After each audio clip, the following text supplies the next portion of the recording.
Hello everyone, आप सभी लोगों का बौद्ध युक्ति क्लासेज में स्वागत है। एक नए सीरीज के साथ हम लोग आप लोग के सामने प्रस्तुत है, जिसमें निपुण सीरीज के तहत हम लोग 71वीं बीपीएससी मेंस के लिए 75 डे का प्लान लेकर आए हैं, जिसमें 100 जो इम्पोर्टेंट टॉपिक है उसको कवर किया जाएगा। इसके साथ ही साथ 50 प्लस बीपीएससी पीवाईक्यू इम्पोर्टेंट जो रहेगा उसको भी हम लोग कवर करेंगे।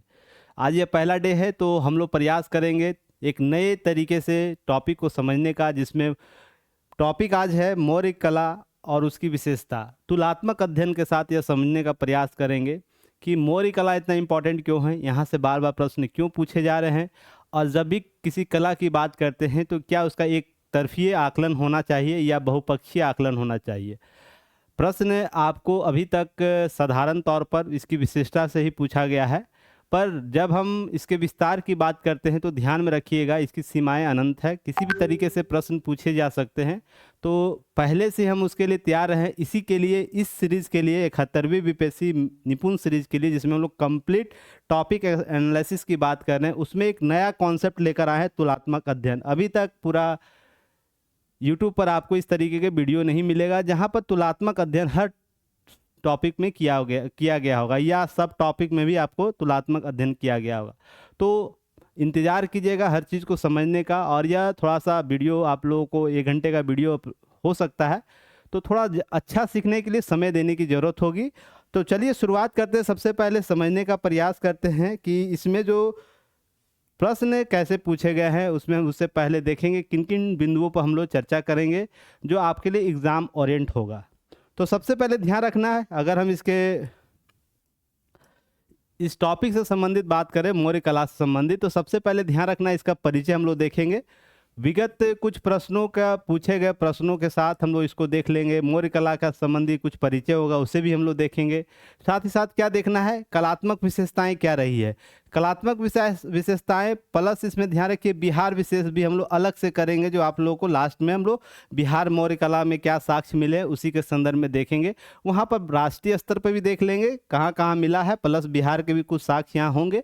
और एक सेक्शन अलग से बना दिया गया है कि बिहार में क्या इसके साक्ष्य मिले। तो इसको 2 तरीके से हम लोग देख लेंगे। साथ ही साथ बौद्ध धर्म का प्रभाव, विदेशी प्रभाव कैसे इस कला पर पड़ा है, यह भी हम एक संक्षिप्त अवलोकन करते हुए आगे बढ़ेंगे। साथ ही अगले टॉपिक में आएंगे समकालीन कलाओं से तुलना। जो भी समकालीन कलाएं थी इसकी इस दौर में, उस समय इसकी विशेषता क्या थी, मौर्य कला से संबंधित विशेषता, और उनसे संबंधित जो समकालीन इतिहास के रहे थे उनका क्या विशेषता रहा, उन कलाओं का क्यों फिर भी आपको मौर्य कला का इतना वर्चस्व देखने को मिला, इसकी इतनी चर्चा होती है, जिसमें भारतीय विचारक और विदेशी विचारक भी इस पर स्पष्ट राय अपनी रख देते हैं। तो इससे संबंधित हम बात करेंगे। फिर आपको देखेंगे बिहार में मौर्य कला के साक्ष्य और प्रासंगिकता। तो ध्यान रखिएगा, हम इस प्रकार से चीज़ों को लेकर आगे बढ़ेंगे और बहुत ही बेहतर तरीके से समझाने का प्रयास करेंगे। कंप्लीट सीट जो हमारा टॉपिक एनालिसिस है, सीट ये, जिसमें 75 डे प्रोग्राम के तहत हम लोग काम कर रहे हैं। तो ध्यान है क्या रखना है, कुछ नई चीज़ें सीखनी है और नए तरीके से चीज़ों को जब हम कवर करते हैं तो थोड़ा सा क्या रखना, पेन और कलम खोल के रखिएगा। कहीं कहीं कुछ ऐसे शब्द मैं बोलूँगा जिसको आपको जरूर राइट डाउन करना होगा। रीज़न उसके पीछे है कुछ शब्दों का चयन अब है कि मानक शब्द का प्रयोग जरूर कीजिए, क्योंकि जब हम हिस्ट्री की बात करते हैं ना, तो ध्यान क्या रखना है, इसमें औसत नंबर बहुत से अभ्यर्थियों को मिलता है। रीज़न उसके पीछे है कि शैली उनकी लिखने की वही पुरानी है, कुछ शब्दों के साथ प्लस कुछ साक्ष्य ऐसे देते हैं जो सभी लोग अमूमन उस पर देते हैं, और यह स्टैटिक्स पार्ट होता है, इस पर किसी प्रकार का वेरिएशन नहीं किया गया प्रश्नों को लेकर। जो पहले पूछा रहा था वो भी उसमें अभी तक पूछा जा रहा है, उसमें कुछ हो सकता है शॉर्ट में पूछ दे फिर लॉन्ग में पूछ दे, इस प्रकार के प्रश्न पूछे जाते हैं। पर तुलनात्मक रूप से आज तक नहीं प्रश्न पूछा है। जैसा कि एक बार ध्यान रखिएगा, बीपीएससी जब सिलेबस चेंज कर रही है प्रश्न पूछने के दौर में, तो ध्यान यह रखना है ना कि हिस्ट्री का भी पार्ट अछूता नहीं रहेगा। जब हम पॉलिटी की बात कर ले रहे या और भी सेक्शन की हम बात कर ले, तो यहाँ पर कुल मिलाकर आपको यह समझना होगा। तो चलिए सबसे पहले देखते हैं प्रश्न क्या रखा है पीवाईक्यू में, बीपीएससी का पीवाईक्यू में। तो ध्यान क्या रखना है, पहले आप लोग मौर्य काल में मूर्ति कला के विशिष्ट लक्षणों और विशेषताओं का वर्णन करें। जो 40 बीपीएससी हुआ था उसमें यह प्रश्न पूछा गया था। 40 से अमूमन प्रश्न लिया जा रहा है, तो इसे भी ध्यान में रखना है। बिहार में प्राप्त मौर्य कला की विशेषता क्या थी, वर्णन करना, विशेषता क्या थी, 42वें पूछा गया है। फिर मौर्य कला प्रमुख विशेषताओं का आलोचनात्मक परीक्षण कर रहा है पूछने के लिए, तो 45वीं बीपीएससी में यह प्रश्न पूछा है। साथ ही साथ ध्यान रखिएगा मौर्य कला स्थापत्य की प्रमुख विशेषताओं का विश्लेषण कीजिए, 47 में प्रश्न पूछा है। प्रमुख विशेषताओं का विवेचना कीजिए, फिर से 53वीं 55वीं में प्रश्न पूछा है। मौर्य कला पर प्रकाश डालिए, बिहार में इसके प्रभाव। तो एक प्रश्न आपको यहाँ अलग मिला, एक प्रश्न आपको यहाँ अलग मिला, 2 प्रश्न आपको अलग मिले हैं, और एक प्रश्न का शैली है कि विशिष्ट लक्षण बताते चलिए सभी में। फिर है मौर्य कला भवन निर्माण कला की विशेषताओं तो को स्पष्ट कीजिए, और बौद्ध धर्म के साथ उसके संबंध अर्थात बौद्ध धर्म का प्रभाव पूछ रहा है। तो चौथा पार्ट यह रहा, और भवन निर्माण तो इसके स्थापत्य कला में ही आ जाएगा। तो ध्यान रखना है कि बौद्ध कला बौद्ध धर्म के साथ उसका क्या प्रभाव रहा, कॉन्सेप्ट क्या था, उसमें कितना प्रभावित था। तो ये 64वें प्रश्न पूछा। फिर मौर्य कला की प्रमुख विशेषता, फिर वही पुराना पैटर्न था। फिर मौर्यकालीन कला और स्थापत्य कला, ये 17वीं बीपीएससी में शॉर्ट क्वेश्चन के तौर पर पूछा गया था। तो कुल मिलाकर हमें यह देखने को मिल रहा है कि मौर्य कला से आपको 4 प्रकार के प्रश्न अभी तक पूछे गए। एक उसकी विशेषता से, वो विशेषता में ध्यान रखिएगा स्थापत्य और विशिष्ट लक्षण सभी उसमें, मूर्ति कला सभी कुछ आ जाएंगे। पर उसके अलग क्या पूछा, आलोचनात्मक परीक्षण पूछ दिया एक। दूसरा है कि बिहार में इसका प्रभाव क्या, 2 आपको ध्यान रखना, और एक बौद्ध धर्म के साथ। तो इस 3 जो 4 प्रकार के प्रश्न पूछे जा रहे हैं, उसके अतिरिक्त क्या बच गया, ये प्रश्न अगर आ गया इस प्रकार के प्रश्न तो एग्जाम में आपके लिए ईजी हो जाएगा। पर थोड़ा सा भी 1% अगर हम मान के चले, अगर बीपीएससी थोड़ा सा भी बदमाशियाँ करना शुरू कर दिया इस साल, क्योंकि जैसा कि वो पिछली बार 2-3 एग्जाम से वो मेंस में दे रखा है, तो ध्यान रखना है इसके बाद जो बचे हुए क्षेत्र हैं वहाँ से प्रश्न पूछे जाएंगे, बचे हुए क्षेत्र से। जैसे कि समकालीन इतिहास, समकालीन दौर में इसकी विशेषता, ये प्रश्न पूछ दिया है, समकालीन दौर में इसकी क्या विशेषता था, इसके संबंध में राय क्या बनी हुई है, भारतीय प्लस विदेशी जो विचारक है, जो उत्कलन करता है, उनका विचार क्या कला के संबंध में, ये दूसरा पार्ट बन गया। तीसरा आपको यह पूछ सकता है ना कि कितना प्रभावित किया भारतीय कलाओं को। ध्यान रखिएगा यहाँ से प्रश्न 3 प्रकार के प्रश्न जो शेष बच गए हैं आपको पूछे जा सकते हैं। तो पहले से ही तैयार करके जाना एग्जाम में, ऐसा नहीं कि एग्जाम में बैठ के इस प्रश्न का उत्तर तैयार करना, नहीं पता चला आपका सारा मेहनत बर्बाद कर देगा ये क्वेश्चन के उलझन में। ठीक है, चलिए हम शुरुआत करते हैं यहाँ पर बहुत बेहतर तरीके से। देखिए परिचय में थोड़ा सा ध्यान क्या रखना है ना, कुछ चीज़ों को 1 सेकेंड कि कुछ मानक शब्दों का प्रयोग जरूर आप लोग कीजिए, क्योंकि जो भी हम लोग मेंटरशिप में प्रश्नों को देखते हैं क्वेश्चन के तौर पर, जो आप लोग आंसर राइटिंग करते हैं वो यहाँ रहे और भी संस्थानों में औसती शब्दों का प्रयोग आप लोग करते हैं। जैसे मौर्य कला भारत में एक प्रमुख स्थान रखता है, वहाँ से कलाओं का विस्तार हुआ, उसके बाद भारतीय इतिहास को बहुत प्रभावित किया कला के तौर पर, इस प्रकार के शब्दों का प्रयोग करते हैं।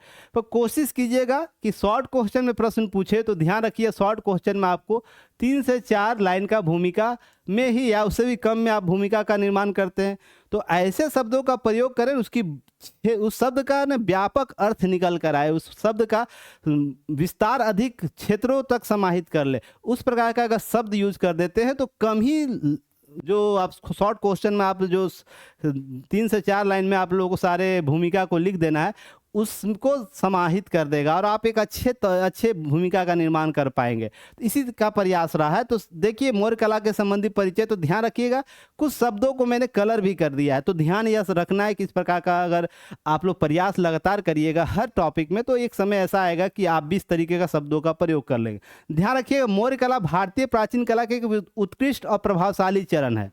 यही सबसे पहले आपने ही स्पष्ट कर दिया पहले ही लाइन से, पहले इस आपको इस शब्द से कि उत्कृष्ट है और प्रभावशाली, अर्थात उस समय का समकालीन इतिहास का सबसे उत्कृष्ट कला रहा है। अब ध्यान रखिएगा जो लगभग 322 ईसा पूर्व से लेकर 185 ईसा पूर्व तक मौर्य साम्राज्य के दौरान विकसित हुआ। पूर्णतः मौर्य साम्राज्य के काल में यह विकसित होता है, पनपता है, जो राज्य की शक्ति, धर्म और सांस्कृतिक जीवन का जीवंत दर्पण बताता है। अब ध्यान रखिएगा मैं ये शब्द क्यों जोड़ा, आप पूरा कला इतिहास का स्थापत्य और कला से संबंधित जो भी आपको मौर्य कला में मिल रहा है आप उसका नेचर देखिएगा। या तो राज्य की शक्ति को दर्शा रहा होगा, जैसे आपको पटना के कुम्भरार में मिल रहा है, आपको क्या है राज दरबार का आपको राज दरबार का जो साक्ष्य मिला है। धर्म से संबंधित जैसे बौद्ध धर्म और जैन धर्म, बाद के दिनों में जैन धर्म के कुछ साक्ष्य मिलते हैं। तो जैन धर्म से संबंधित सांस्कृतिक जीवन अर्थात जैसे यक्षिणी की मूर्तियाँ। तो ध्यान रखिएगा हमारे जीवन से भी जुड़ा हुआ। तो जीवन दर्पण देता है कि उस समय का समकालीन जो इतिहास था, उसमें समकालीन कलाएँ थी, लोग थे, वो कैसे जीवन जी रहे थे, किस प्रकार की कलाकृतियों को लेकर रहे थे। ये जीवन दर्पण देता है हमें। तो ये शब्द का प्रयोग कीजिएगा। नेक्स्ट है मौर्य कला विशेषता इसकी परिष्कृत मूर्ति कला। परिष्कृत मूर्ति कला स्तंभ और स्तूप निर्माण से स्पष्ट होता है। ये आप देखेंगे पहली बार ऐसा कि मौर्य कला में परिष्कृत मूर्ति कला था, अर्थात बहुत ही सूक्ष्म अवलोकन के साथ बनाया गया था। उसको मैं आगे भी देखा आपको स्पष्ट करूंगा किस रूप से वह दर्श दिखता है या किस रूप से वह स्पष्ट होता है, इसे ध्यान रखिएगा। स्तंभ और स्तूप निर्माण की एक नवीन शैली आपको देखते हुए मिलेगा भारत के क्षेत्रों में। और ध्यान रखिएगा जहाँ प्रत्येक रेखा, आकृति और नक्काशी जीवंतता और सौंदर्य को क्या करा, स्पष्ट करा। लग रहा है कि हमसे बात कर लेगा। दो अगर हम उसके सामने जाइएगा, पटना में जो लोग रहते होंगे, पटना म्यूजियम जो नया बना हुआ, जाके देखिएगा, मूर्तियों को देखिएगा एक बार, तो समझेगा कि हमसे बात कर रहा है, हमसे कुछ बोलना चाह रहा है। जीवंतता इसकी ऐसी है, उसके जो भी नक्श बनाए गए हैं, जो कलाकृतियां दिखाई गई, लग रहा है कि जीवंत रूप से देता है, दर्शाता है। तो यह ध्यान रखिएगा। अब जैसे बौद्ध धर्म के संरक्षण और प्रसार के तौर पर ही हम इसे देखते हैं, क्योंकि हालांकि ध्यान रखिएगा इस दौर में बौद्ध की मूर्तियां नहीं बनी है, पर उनके जातक कथाओं में जो वर्णित जो शब्दों का प्रयोग किया जाता था, उससे संबंधित साक्ष्य बनाए गए थे। ध्यान रखिएगा। और धार्मिक और नैतिक संदेशों को भी दर्शाता है। तो नैतिक संदेश में जब हम बात करते हैं कि कैसे हम किसी आश्रम को, जैसे आजीविक संप्रदाय के लिए हम जो दिए थे आपको पत्थर काट के जो नक्काशी करके बनाई गई थी, वो इसलिए नहीं दिया गया था कि कोई आश्रम में आके रहेगा, इसलिए कि नैतिक दायित्व राजा का था कि उस दौरान में वर्षा के दिनों में जो आजीविक संप्रदाय के लोग या ऋषि मुनि हैं, वो कहाँ जाके अपने, क्योंकि वो उनका तपस्या कहाँ हुआ था, जंगलों में हुआ करता था, तो उनके लिए एक आश्रय गृह के तौर पर इनको बनाया गया था। उनकी विशिष्टता भी हम लोग देखेंगे। इस कला में पत्थर की उच्च गुणवत्ता, सूक्ष्म नक्काशी और मौर्य पॉलिश जैसी तकनीक इसकी उत्कृष्टता थी की और बढ़ती हुई दिखाती है। जैसे जैसे यह कला आगे विस्तार होता और भी इसकी उत्कृष्ट पॉलिश नीति आती है, पॉलिश करने का, मौर्य पॉलिश। अब ध्यान रखिए इसका आकलन कहाँ से कर सकते हैं। बराबर की पहाड़ियों में जो गुफा बना हुआ है, इस गुफा का चित्र देखिएगा। ये एक पत्थर, लंबा सा पत्थर है, और जैसे बोला जाता है शेषनाग जैसा पत्थर, आपको लंबा सा पत्थर एक दिखेगा, उसमें पत्थर को काट के अंदर एक बनाया गया रूम जिसको पॉलिश किया गया। देख रहे, चमक, लाइट मारने पर चमक निकलता है। तो ध्यान रखिए, हालांकि वर्तमान में खंडहर के तौर पर धीरे धीरे उसका क्षरण हो रहा है। बिहार सरकार अपना म्यूजियम उसको क्या कर रही है, संरक्षित करने का प्रयास कर रही है। पर उस दौर का समझिएगा, जब मौर्य कला था, ये इतना उत्कृष्ट माना गया था कि इसका वर्णन कहाँ किया, आपको मेगास्थनीज ने अपने विभिन्न साक्ष्यों में किया। उसके बाद के समकालीन इतिहासकारों ने इसका क्या किया था, जो भी हमारे देश में बाहर के लोग आए थे, वो इसका क्या करते हैं, वर्णन करते हैं। तो समझ पाइएगा ये कितना बेहतर कलाकृति था। अभी भी हम लोग 3D 4D कॉन्सेप्ट के तहत मूर्तियों का क्या कर रहे हैं, निर्माण कर रहे हैं। तो वो जो सुमछता आता है ना, या हम उसकी विशिष्टता बात करते, वो ऐसा दिख रहा था। तो इस तरीके से ध्यान रखिएगा। उस समय की सोच के देखिए, जो 185 ईसा पूर्व की बात हो रही है और 322 ईसा पूर्व, जहाँ पर केवल पत्थर को काटने के लिए क्या औजार रहे होंगे, आप आकलन कर लीजिए इसी से। तो ध्यान रखिएगा, समग्र रूप से हम बात करें तो भारतीय सांस्कृतिक और कलात्मक परंपराओं की एक प्रतिष्ठित और प्रेरणादायक कड़ी रही। इस प्रेरणादायक कड़ी का कहने का अर्थ है, इस सभ्यता के बाद जो हमारे देश में, हमारे राज्य में कलाकृतियों के निर्माण की एक क्या बनी, प्रेरणा स्रोत बनी। सभी शासकों ने अपने अपने समकालीन दौर में कला को उत्साहित करने के लिए, स्थापत्य कला को बढ़ाने के लिए, साहित्य को बढ़ाने के लिए अपने यथासंभव प्रयास किए। अगर मान लीजिए मौर्य कला नहीं विकसित हुई थी, तो क्या यह विशिष्टता समय के साथ आपको दिखती, जो परिपक्वता हमको बाद के दिनों में दिखती है? तो थोड़ा समय लगता, यह मान के चलिए थोड़ा समय लगता। कला का विस्तार जरूर होता, पर समय के साथ होता। तो यह हमें रोड मैप एक दे देता है। तो इसे, इस चीज़ को आपको ध्यान रखना है, क्या, प्रेरणादायक कड़ी के तौर पर। तो इसे भी आप लोग को याद रखना है कि यहाँ से प्रश्न आपको बनाए जा सकते हैं, किस रूप से, किस तरीके से। क्लियर है? अब ध्यान रखिएगा, बाद का प्रेरणादायक क्यों में बात के देखिएगा, काले बेसाल्ट पत्थरों का निर्माण करके मूर्तियाँ बनाई गई भारतीय क्षेत्र में। गंधार शैली, मथुरा शैली, या इस प्रकार का बहुत सा शैली आया था, द्रविड़न शैली। तो क्या हुआ, इससे कहीं ना कहीं प्रभावित हुआ। तो ध्यान रखना है कि सबसे पहले दिमाग में क्या रखना है कि मौर्य कला का आपका एक प्रारूप तय रहना है कि हाँ प्रश्न पूछेगा तो हमको किस रूप से उत्तर लिखने की आवश्यकता होगी। जैसे आप लोगों को मैं बार बार बोलता हूँ ना कि आपको एक सिनॉप्सिस बना लेना है किसी भी प्रश्न का उत्तर लिखने से पहले। तो ध्यान रखिए, मौर्य कला की बात करें तो स्तंभ निर्माण कला आता है, स्तूप निर्माण कला आता है, शैलकृति गुफाएं आती, प्रभाव इसका हम देखेंगे। तो ध्यान रखिएगा, स्तंभ में सारनाथ स्तंभ प्रतीकात्मक तौर पर आगे देखने को मिलता है शेर, और उसके बाद आपको विभिन्न हाथी प्रशासनिक धार्मिक संदेश के तौर पर इसे हम लोग देखते हैं, बैल का आपको स्तंभ मिल जाता है। इसके साथ साथ क्या मिला आगे, सांची का जो स्तूप है बौद्ध धर्म से प्रभाव था, इसमें धार्मिक महत्व अधिक देखने को मिलता है, स्तूप का एक अलग ही शैली डेवलप हो जाता है। इस तरीके से ध्यान रखिएगा, बराबर की गुफाओं में चिकनी सतह भिक्षुओं को ध्यान में रखने के लिए जो स्थल बनाए गए थे उसको ध्यान में रख कर तो इस प्रकार की कला का विकसित होता हुआ देखिएगा। प्रभाव के तौर पर हम आगे बात करते हैं तो मौर्योत्तर इससे प्रभावित होता है, जहां पर शुंग कुषाण सातवाहन मूर्ति शैली विकसित होती है, गंधार और मथुरा कला इससे प्रभावित होते हैं, अमरावती से प्रभावित हो जाती है। ध्यान रखिए, चैत्य विहार विकास के दौर पर बढ़ता है, और बाद के दिनों में जब हम कुषाण का आकलन करेंगे तो ध्यान रखिएगा वहाँ पर इसकी पराकाष्ठा पहुँच जाती है इस कला की। तो इस तरीके से आप कुछ चीज़ों को देखेंगे कि इसका प्रभाव के क्षेत्र के तौर पर आपको कुछ प्रश्न आपको ध्यान में रखने किस प्रकार के प्रश्न आए, कहीं इसका यूज़ हम लोग कर सकते हैं। अब ध्यान रखिएगा इसकी विशेषता क्या है। तो विशेषता तौर पर हम बात करें, जब हम इसकी विशेषता करते हैं तो सरलता और एक ध्यान रखिएगा सरलता और भव्यता था। सरल दिखता था पर भव्य रूप में देखने को मिलता था। जैसे आप देख रहे हैं इसकी मूर्ति को देखिए, लग रहा है कि इसका आकृति सरल है, इसमें कोई जैसे यूनान फारस में हम बात करते हैं वहाँ पर मूर्ति बनाने के लिए पूरा क्या कर दिया जाता, अलंकृत कर दिया जाता था, या बाद के दिनों में भारतीय इतिहास में हम देखते हैं भारतीय कलाओं को देखते हैं वो भी अलंकृत रहता था। अगर मान लीजिए मौर्य कला में यह चीज़ें नहीं होती, बाद के दिनों में द्रविड़न शैली या उसके बाद के दिनों में हम बात कर रहे हैं, कुषाण के संदर्भ में भी हम बात कर ले रहे हैं, तो ध्यान रखिएगा इसको क्या किया जाता है, इसको थोड़ा सा आकृति दे दिया जाता है, आकृति इसको बना दिया जाता है, अलंकृत किया जाता है, कहने का अर्थ यह है। तो अलंकृत नहीं, ये सरल था पर भव्यता के साथ था। जैसे अलंकृत के तौर पर देखिए भव्यता के लिए इसको नीचे का क्रम में बनाया गया, जैसे आप देख सकते हैं इसके संदर्भ में। क्लियर है। अब याद रखिएगा इसके साथ साथ क्या हुआ, जो मौर्य स्तंभ अपने स्थापत्य और नक्काशी के लिए प्रसिद्ध था, अशोक स्तंभों के चमकदार पॉलिश निर्माण किया गया था। जैसे देखिए अशोक स्तंभ जो पिलर वाला है, जाके देखिएगा एक ही पत्थर का बनाया गया, उसको पॉलिश इतना चिकना किया गया, अभी तक उसकी चिकनाहट बनी हुई है। उस पर कितनी रिसर्च टीम आके रिसर्च कर रखी है, पर उसके संदर्भ का अभी जो हम लोग पॉलिश तकनीक अपनाते उससे कहीं अधिक उन्नत और प्रभावशील थी। इस चीज़ को ध्यान में रखना है। क्लियर है।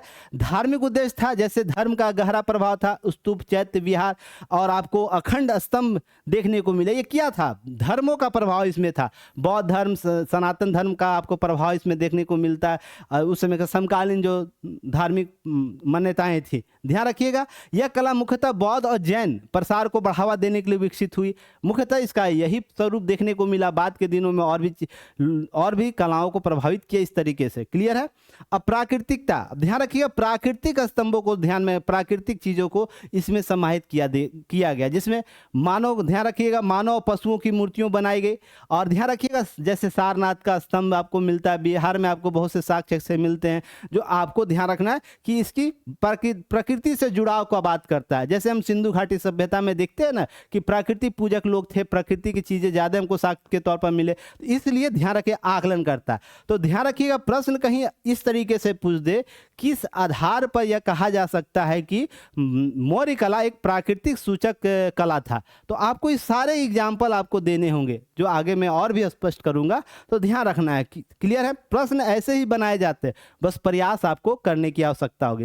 नेक्स्ट इसी में अस्थाई सामग्री का उपयोग। ध्यान रखिएगा इसका अर्थ यह है ना, पत्थर का उपयोग बड़े पैमाने पर किया गया, अस्थाई जो लंबे समय तक चले, इस कॉन्सेप्ट को ध्यान में रखना है।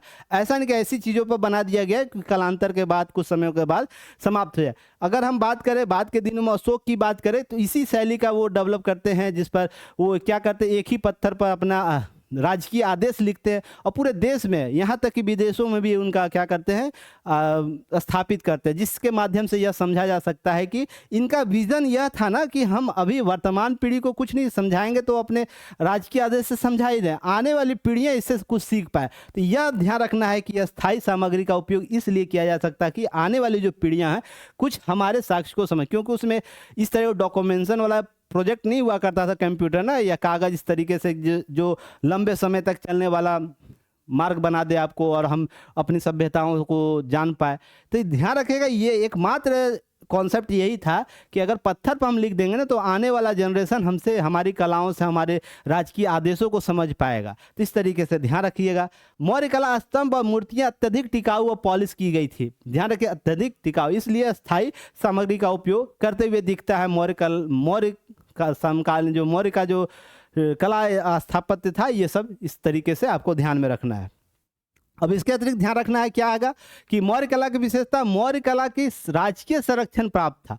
बहुत इंपॉर्टेंट है, क्योंकि उस दौर की बात हो रही है ना, जब व्यक्तिगत रूप से बाद के दिनों में, जब उत्तर मौर्य के संदर्भ में आते हैं, जब अंतिम दौर में था तो कुछ व्यक्तिगत भी साक्ष्य मिले हैं, पर शुरुआती दौर में राजकीय संरक्षण था। जैसे आप देख सकते हैं, बराबर की गुफा देख सकते हैं, या शेषनी की मूर्तियां देख सकते हैं, ये सारे क्या हुए हैं, आपको राजकीय संरक्षण में बने। ध्यान रखिए, शिल्पकला, स्तंभ, गुफा, मूर्तियां स्तूप निर्माण तकनीकी कौशल से सुशोभित थे या विकसित हुए थे। इस तरीके से उसके परिचायक तत्व के तौर पर हम देखते हैं। अब इसके संदर्भ को समझिएगा। कलाकारों ने धार्मिक प्रतीकों को सुंदर रूप प्रस्तुत किया। कला में धर्म, नीति और जन कल्याण, 3 शब्द याद रखिएगा।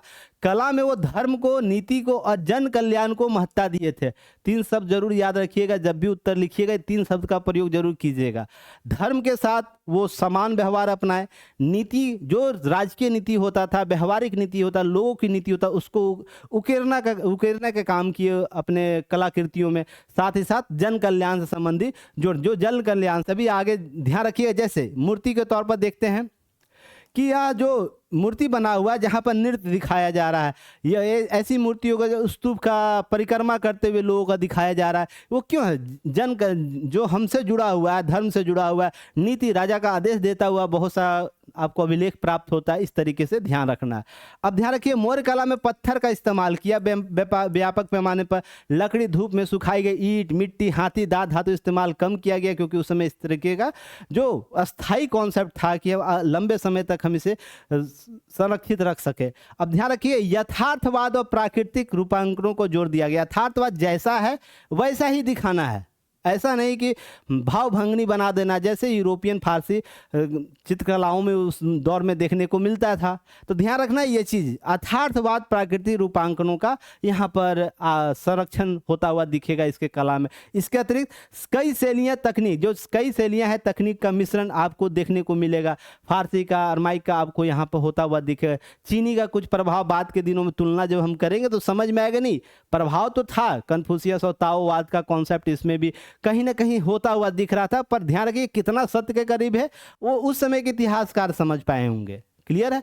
ऐसा बिल्कुल भी नहीं समझिएगा कि जो कला वर्तमान में इस क्षेत्र में विकसित हो रहा है तो उसका प्रभाव केवल इसी क्षेत्र के अंदर का होगा, ऐसा बिल्कुल नहीं समझना है कि बाहर के कुछ कला प्रभाव रहे हैं। हाँ, यह शोध का अलग विषय है कि वो कितना प्रभाव रहा है, किस रूप से प्रभावित रहा, उसके डोमिनेंट कितने रहे हैं, शोध का विषय। फिर भी ध्यान रखिए, कई शैली और तकनीकों को विकास होते हुए देखेंगे। फिर अकेमेनिड, ध्यान रखिए प्रभाव, फारसी प्रभाव आपको देखने को मिला था, अकेमेनिड प्रभाव आपको देखने को मिलता है। अब वो कैसा प्रभाव था, ध्यान रखिएगा, वो रूपांतरण को लेकर मूर्तियों के जो फेस का जो चित्रण किया जाता था वो उस पर संबंधित प्रभाव देखने, पॉलिश का कॉन्सेप्ट था। तो ये सब थोड़ा समतुल्य था, पर मात्रा के आधार पर हम बोले कि मौर्य कला अपने संदर्भ को दर्शा रहा था, जो यथार्थवाद और प्राकृतिक रूपांकनों की बात करता था। अब इसके अतिरिक्त ध्यान रखिएगा, मौर्य कला स्तंभ वास्तुकला का विकास होता हुआ दिखता है। स्तंभ अर्थात एक ही स्तंभ को बनाकर कलाओं का विकास होता हुआ दिखा रहा है। अब इसके अतिरिक्त ध्यान रखिएगा, ग्रीक और फारसी कलाओं को प्रभावित किया। इसके जो मूर्ति कला था, वास्तुकला में ग्रीक और फारसी कुछ अंश यहाँ पर दिखते हैं। अब ध्यान रखिएगा, अब अगर मान लीजिए हम फारसी कला की प्रभाव की बात करें, एकेनिमिड जो कॉन्सेप्ट है जिसमें हम पत्थर की पॉलिश करते हैं, और ध्यान रखें स्तंभों, पशुओं, आकृतियों का उपयोग करते हुए दिखाई देते हैं। मौर्य साम्राज्य और जो हमारा जो फारसी साम्राज्य के भौगोलिक निकट कितना था यह भी दर्शाता। और मौर्य के बहुत से लोग क्या है, फारसी लोगों से हमारे राजा क्या कहते, विवाह संबंध भी स्थापित किए थे फारसी लोगों के साथ। अब ध्यान रखिएगा, सांस्कृतिक संपर्क भी आपको देखने को मिलता है।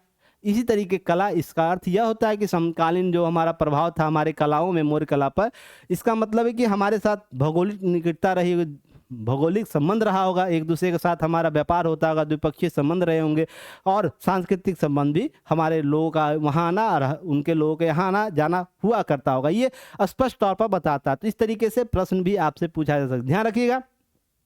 यहाँ बच जाएगा इंटरव्यू में, यहाँ से बहुत से प्रश्न पूछे, जब इंटरव्यू देने जाइएगा तो वहाँ पर ध्यान रखिएगा, इस प्रकार के प्रश्न कुछ पूछे जाते हैं कि यहाँ बताइए कि मौर्य कला का प्रभाव किन किन विदेशी भूमियों से दिखता है, किससे अधिक प्रभावित होता हुआ दिखता है। तो इस प्रकार से ध्यान में रखना है, क्लियर है। अब इसके अतिरिक्त क्या क्या ध्यान में रखना है कि जब हम इसकी बात करते हैं तो स्तंभ और शिल्पकला की याद करना है। क्या स्तंभ और शिल्पकला है? तो एक पत्थर एकात्मक स्तंभों का निर्माण के साथ इसका कला का निर्माण होता है, बलुआ पत्थर से बनाए जाते हैं, ये सब याद रखना है। जैसे बलुआ पत्थर, अब बलुआ पत्थर का प्रयोग किया जाता था जिन पर शिलालेख, शेर, बेल, हाथी जैसे शीर्ष आकृतियां अंकित हुआ करती। जैसे आप यह देख सकते हैं बिहार का जो लोहिया नंदराज है, बसराहा, रामपुरवा, इसमें आपको देखने को मिलता है इस प्रकार के स्तंभ लेख जो पूरा चिकना, ये देख रहे एक ही पत्थर का बनाया हुआ, यहाँ से लेकर यहाँ तक एक ही पत्थर का है। ऊपर कलाकृति है, जो नीचे का पार्ट है पूरा चिकना, अगर पकड़िएगा स्लिप होकर नीचे आ जाइएगा, इतना चिकना होता है। अब ध्यान रखिएगा, यह जो मौर्य पॉलिश अत्यंत प्रसिद्ध हुआ, बाद के दिनों में देखते हैं कि पत्थरों को घिसकर अच्छे से मूर्ति निर्माण कला को विकसित किया, पॉलिश कॉन्सेप्ट लाया। अब ध्यान रखिएगा, बिहार के बसराव, लोरिया नंदराज, रामपुरवा, उत्तर प्रदेश में सारनाथ और सनकीसा में ऐसे स्तंभ मिले। अब ध्यान रखिए, इस तरीके एग्जाम्पल आपको उत्तर में लिखने हैं ताकि उत्तर जो आपका उत्तर लेखन हो मानक बन सके, तो एग्जाम्पल के तौर पर हर जगह लिखना है। अब ध्यान रखिए, सारनाथ का सिंह स्तंभ जो है मूर्ति कला का सर्वोत्तम उदाहरण देखने को मिलता है।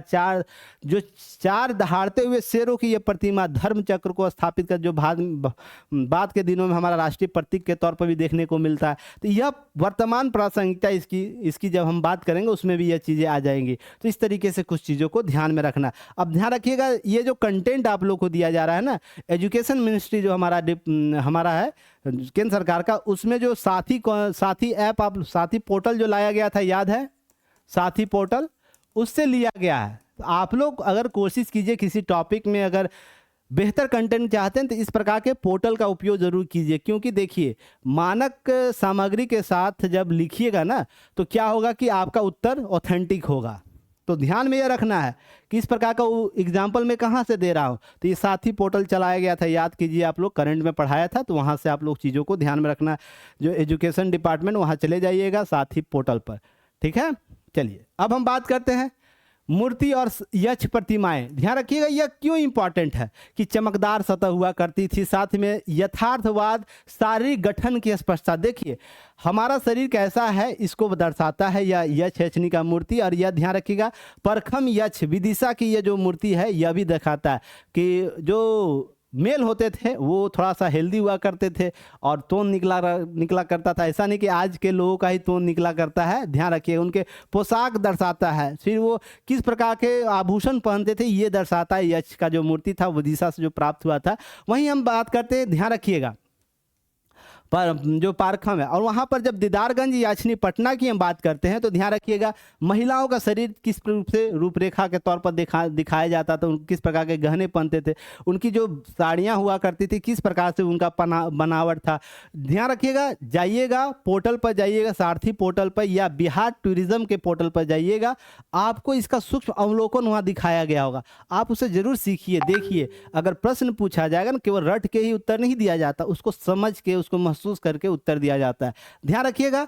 अब हम अत्यंत प्रसिद्ध मूर्ति की बात करते हैं, तकनीकी परिपक्वता की बात करें कि वो छोटे छोटे तकनीक को समझ रहे कि हाँ कान में जो बालियां पहनी जा रही है वो कैसी रहेगी। देखिए यहाँ पर है ना, जो ऊपर का जो टीका रहता है वो किस रूप से, वो सारा चीज दर्शाने का प्रयास इस चित्र से आपको मूर्तिकला में, यक्ष प्रतिमाएं में देखने को मिली। तो यह जो हमारा मूर्तिकार था ना, वो इस तकनीक को पता, इस तकनीक से वो ज्ञात था कि किस प्रकार की हमारी सांस्कृतिक धरोहर हमको आगे विस्तृत करना, आगे जनरेशन तक क्या करना, कैरी फॉरवर्ड करना। इस तरीके से चीज़ों को याद रखिएगा। जब हम पारखम यक्ष विदिशा की बात करते हैं, इस मूर्ति को जरूर आप देखिएगा, किस तरीके से कलाकृति का उभरता हुआ रूप देखने को मिलेगा। तो यही यथार्थवाद कॉन्सेप्ट लेकर आता है, जैसा है वैसा दिखाओ, ज़्यादा बनावटी मत दिखाओ, जैसे फारस और यूनान में आपको होता हुआ दिखेगा बाद के दिनों में। क्लियर है। अब है कि आप इसके अतिरिक्त हम बात जब करते हैं 1 सेकेंड, हाँ चलिए गुफा स्थापत्य की बात करते हैं। तो भिक्षुओं के लिए चट्टान काट कर बनाए गए बराबर और नागार्जुन पहाड़ियों में, या ध्यान रखिएगा इतना लंबा पहाड़ी है और उसको बीच में काट दिया गया है, ऐसे काट दिया गया, इसमें कलाकृति बनाई गई है, छोटा सा दरवाजा है, इस पर थोड़ा सा निकासी कर दी गई। यहाँ पर आपको ब्राह्मणी भाषा, ब्राह्मणी लिपि में आपको क्या किया गया है, वहाँ पर अंकित कर दिया गया कुछ राज्याधीश। तो इस तरीके से ध्यान में रखना है। अब इसके अतिरिक्त अर्धवृत्ताकार चैत्य द्वार बनाए गए, अर्धवृत्ताकार चैत्य द्वार जो हम बोल रहे हैं ना, इस तरह अर्धवृत्ताकार चैत्य द्वार बनाए गए हैं। तो यह क्या बताता है, निपुणता का बनाता है। इस तरीके से प्रारंभिक शैल कला को दर्शाता है। प्रारंभिक शैल कृत किस रूप से मौर्य साम्राज्य में था उसे दर्शाता। अब चिकनाहट की बात, मैंने पॉलिश, मौर्य पॉलिश की बात की शुरुआती में, तो मौर्य पॉलिश इससे उभरता हुआ दिखेगा। तो इस तरीके से थोड़ा सा याद रखना है कि प्रश्न के तौर पर आपको इस तरीके से पूछा जा सकता है। और ध्यान क्या रखना है कि इस प्रकार के कॉन्सेप्ट को आप लगातार देखते होंगे, समझते होंगे। हाँ, इसका प्रयोग आप कैसे करेंगे एग्जाम में, वो आप क्वेश्चन के डिमांड के आधार पर कर सकते हैं कि क्वेश्चन का डिमांड कैसा है, किस रूप से वो काम कर रहा है। क्लियर है। अब ध्यान रखिए स्तूप और विहार की जब हम बात करते हैं, स्तूप और विहार का, तो बौद्ध धर्म प्रसार के साथ साथ स्तूपों का विहार जो था उसका निर्माण, विहार का मतलब ध्यान रखिए स्तूप और विहार। यहाँ पर लोग रह के क्या करते थे, रहकर साधना करते थे। जैसे आम्रपाली ने विहारों का निर्माण किया। पटना का जो आप जाइएगा, गंगा के उस तरफ जाइएगा, आम्रपाली के द्वारा आपको बौद्ध भिक्षुओं के लिए बगीचा दिया गया था, बहुत बड़ी भूमि दी गई थी। तो याद रखिएगा इसको।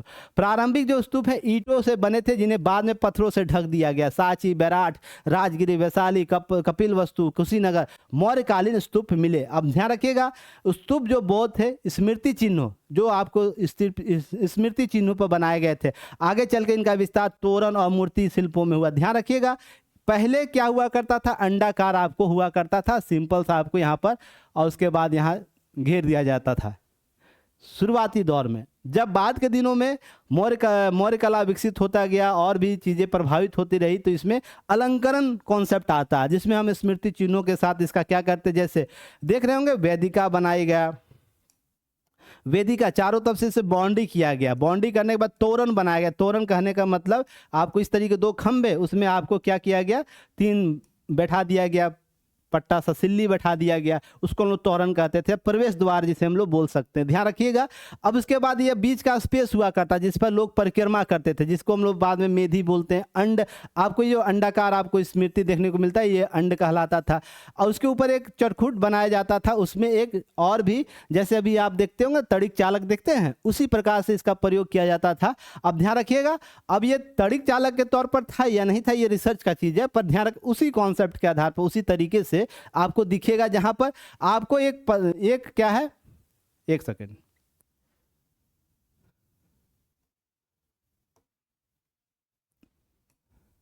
हाँ आपको यह क्या है, एक डंडा यहाँ पर रहेगा, उसके बाद 3 आपको आकृति बनाई जाती थी, और यह सभी तीनों से जुड़े हुए थे, जिसको हम लोग क्या बोलते थे, हर्मिका, और छत्र जो सबसे ऊपर ला होता था, छत्र जिसको बोला जाता था। इसके अतिरिक्त जब हम जो ये घूमने वाला जो एरिया था उसे क्या कहते, प्रदक्षिणा पथ बोलते थे, जो आपको अंड के चारों तरफ क्या हुआ था, घूमना पड़ता था। इसके बीच में बौद्ध धर्म के यानी बुद्ध के अवशेष रखे जाते थे। जब आप पढ़े होंगे कि जब बुद्ध की मृत्यु हो जाती है उसके बाद क्या होता है कि उनके अवशेष को संग्रहित करने का ऐसा प्रयास किया गया था। ये सब चीज़ें आप पढ़ते होंगे, उसमें परिक्रमा बनाई गई थी। ये सब चीज़ें याद रखना है। इसके अतिरिक्त क्या याद रखना है, इसके अतिरिक्त आपको एक चीज़ और याद रखनी है, इसमें जो स्मृति चिन्हों की बात करते हैं, जातक कथाओं से अधिक प्रभावित हुआ करता था। जातक कथा याद रखिएगा, इस दौरान मूर्तियों का निर्माण नहीं हुआ था। बौद्ध धर्म के दौरान बौद्ध मूर्तियों का निर्माण इस दौरान नहीं हुआ था। बाद के दिनों में आपको बाद के इतिहास कलाओं में विकसित होता हुआ दिखता है। तो सबसे पहले क्या ध्यान रखना है कि इसकी बौद्ध की जो प्रतिमा नहीं बनाई गई थी, बुद्ध की प्रतिमा, यह जो था इनकी घटनाओं, जीवन से जुड़ी घटनाओं को दर्शाने वाली कलाकृतियाँ इस समय निर्मित हुए। जैसे आप देख सकते हैं यह स्तूप बनाया गया और इसमें पूजा करते हुए लोग दिख रहे हैं, और इसमें जो जातक कथाओं जो वर्णित है कि जो वर्णित घटनाएं रहती थी उनको मूर्ति में स्पष्ट तौर पर दिखाया जाता, दर्शाया जाता था। क्लियर है। अब ध्यान रखिए, जैसे धर्मचक्र, पद चिन्ह, वृक्ष और सिंहासन के रूप में इसे स्पष्ट किया जाता था। तो इससे यह पता चलता है ना कि उस समय यथार्थ कॉन्सेप्ट को भी अभी भी अपना रहा था लोग, कि हाँ अपने हमारे जीवन में धर्म का क्या स्थान है, प्रकृति का क्या स्थान है, या हम जो मान्यता मान रहे उसका पूर्वालोकन कैसे हम लोग कर पाएंगे। इस तरीके के कॉन्सेप्ट को जो हम परिवर्तन, महापरिनिर्वाण, गृह त्याग, ज्ञान प्राप्ति, धर्म चक्र जैसे स्तूपों में उकेरा जाता था, ताकि लोग उससे क्या हो, मोटिवेट हो पाए, सीधा सा अर्थ है, उससे लोग सीख पाए। क्योंकि अभी धर्म कांड का कॉन्सेप्ट इस रूप से नहीं देखने को मिला था बौद्ध में भी। ध्यान रखिएगा, जब मूर्ति कला विकसित होती है तो आपको उस समय देखते हैं कि बौद्ध धर्म में भी धर्म कांड जैसे कॉन्सेप्ट आपको देखने, बहुत वर्ग उसमें उत्पन्न होते हुए, हीनयान, बोधयान, आप सुनते होंगे ना, इस तरीके से महायान हीनयान कॉन्सेप्ट डेवलप होता है, जो बाद के दिनों में कर्मकांडीय भी होता हुआ दिखेगा, पर शुरुआती दिनों में ऐसा नहीं था। इस तरीके से कुछ चीज़ें याद रखिएगा। अब उसके अतिरिक्त क्या याद रखना है, कला में श्रमण परंपरा का प्रभाव कैसा था। श्रमण परंपरा अर्थात बौद्ध, जैन और लोक परंपराओं का सामंजस्य दिखाई दिया कि सुनने वाले, दिखने वाले, जो हम महसूस करते थे कला को ना अपने समकालीन दौर में, उसे यहाँ सम्माहित किया गया था। यक्ष याचनी पूजा दर्शाया गया, क्योंकि ये उस दौर का सबसे पवित्र पूजा माना जाता है, यक्ष याचनी का पूजा। पशु आकृति, धार्मिक प्रतीकों का यहाँ पर सम्माहित किया गया। इस तरीके से आप देखते हैं कि कला में इस प्रकार की स्थितियों को दर्शाया गया, महत्ता दिया गया, उनको स्थान दिया गया, ताकि आने वाली पीढ़ियाँ इसको समझ पाए, इन्हें देख पाए। इसके इन सारे संदर्भों को, कलाकृति स्तंभों को जरूर आप ध्यान में रखिएगा। देखिए, किसी भी कला स्थापत्य की जब बात होती है ना, वो केवल राजकीय आदेश से नहीं बनते हैं। वो जब तक लोक भावनाओं से नहीं जुड़ेगा ना, उसका विस्तार आम नहीं हो पाएगा। जो बाद के दिनों में आप देखते हुए आप इसको देखिएगा, इस तरीके से चीज़ें याद रखिएगा। अब बौद्ध धर्म का मौर्य कला का प्रभाव क्या होता है, सबसे पहले हम बौद्ध धर्म का देख लेते हैं। उसके बाद विश्व में हम देखेंगे कि विश्व में क्या प्रभाव पड़ा, उसके कुछ विचारकों का देख लेंगे, कुछ कुछ चीज़ें अलग अलग कर लेंगे। अब ध्यान रखें, सबसे पहले अशोक स्तंभ बनाए, जिसमें बौद्ध धर्म के संदेश और धर्म चक्र परिवर्तन के प्रतीक आपको थे। सारनाथ, लोहरिया, लंदरा जैसे स्थानों में क्या किया गया, स्तंभ इसके उदाहरण है, जहाँ पर बौद्ध के जो बौद्ध के वाणी थी ना, उनसे जो कथाएं निकल रही थी, उनको स्थान दिया गया था। धर्मचक्र परिवर्तन जो हम कॉन्सेप्ट मानते हैं बौद्ध धर्म में क्या है, तो इस तरीके से उनको क्या गया, स्थान दिया गया, प्रतिनिधि दिया गया। अब इसके बाद स्तूप निर्माण में, तो जब स्तूपों का निर्माण करते तो क्या बड़े पैमाने पुआर, साची, भरहुत, बौद्ध कला उत्कृष्ट कृतियाँ बन के उभर कर सामने, बौद्ध धर्म में जो शिक्षाएँ थी, प्रतीक थी, उनको दर्शाया गया विभिन्न पहलुओं के। जैसे आप देख रहे हैं, ये बाद के दिनों का बना हुआ है काला बेसाल्ट पत्थर का। मैं इसलिए एग्जाम्पल करता हूँ, समझाने में आसानी होगी। क्यों? क्योंकि जब बौद्ध नहीं थे तो ध्यान रखिएगा, यहाँ क्या बनाया जाता था, आपको केवल स्तूप, और उसके किनारे चारों तरफ लोग परिक्रमा करते थे। बाद के दिनों में देखिए, बुद्ध के साथ बैठा के उनके स्तंभ, एक आसन दिया जाता था। उसके बाद जो लोग होते थे उनको भी अलंकृत किया जाता था।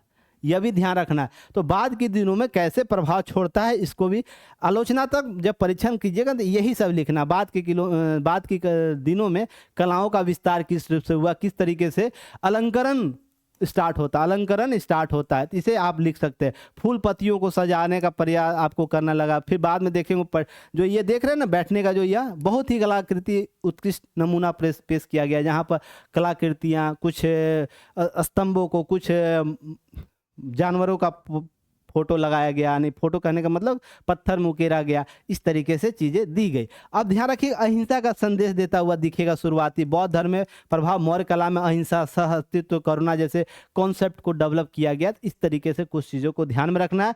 अब ध्यान रखना, अशोक बौद्ध धर्म को अपनाने, राज्य के धर्म के रूप में अपनाया, इसे प्रचार प्रसार करने में महत्वपूर्ण भूमिका अपनाई। और अशोक का प्रयास ही जो था मौर्य कला का बौद्ध धर्म का प्रभाव दिखता हुआ चलेगा। एक समय ऐसा आया कि मौर्य का जो कला था वो बौद्ध धर्म का कला माना जाने लगा था। तो इस तरीके से चीज़ों को ध्यान में रखना है।